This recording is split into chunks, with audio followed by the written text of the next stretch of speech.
Juicy Brady bits from other shows.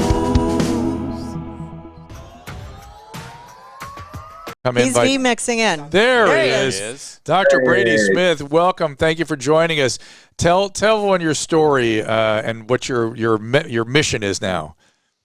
Oh, thanks, Dr. Drew. No, I appreciate you letting me come on the program. I'm super excited to be here. I run a licensed 501c3 nonprofit organization called the Drilled Podcast Network, and I also do a podcast called Drilled with Dr. Brady, and the primary objective is to broker a relationship between patients and doctors who want to help people who need help. So we look for people to help out, and we help them.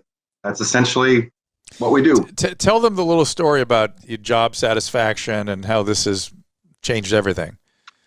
Oh, yeah. Okay. So the way it all started before this podcast, before this idea was born, I hated my job. I didn't like being a dentist. I was 5 years into my career, and that's really rough to kind of come to terms with that.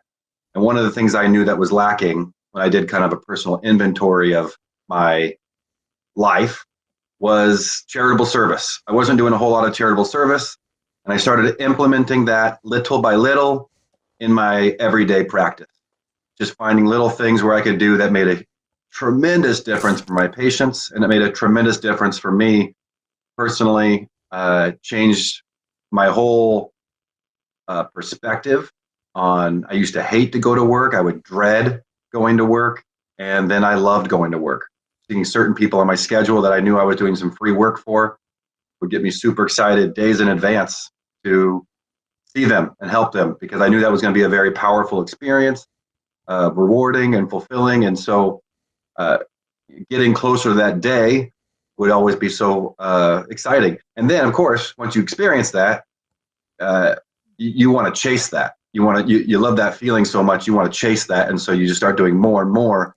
And that developed into doing full mouth rehabilitations for people just by seeing them. And then it changed from me doing that to people in my office to finding people in my day-to-day life. I offered this to a Wendy's drive-through worker that I frequented from time to time and helped out. And we've just done, it's just something that's become incredibly rewarding. And now we're working on encouraging other dentists to do the same.